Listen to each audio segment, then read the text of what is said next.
Hello and welcome back to our channel TechUp. Today in this video I'm going to show you how to log out of Messenger in any devices from PC. To do so, follow some simple steps with me. First of all, open your Messenger application or go to Messenger website from your browser. Then this type of interface will appear in your screen once you have logged into your account. Then from the bottom left of your screen you can see your profile icon. Click on it. Then this type of menu bar will appear in your screen. There you can see privacy and safety. Click on it. Then go to end-to-end encrypted chats. There select security alerts. Then you can see view logins. Go to view logins.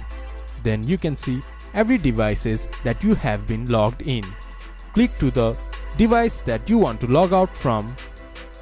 Then scroll down a little bit. There you can see logout option. Click on logout. Then you will be logged out from that device.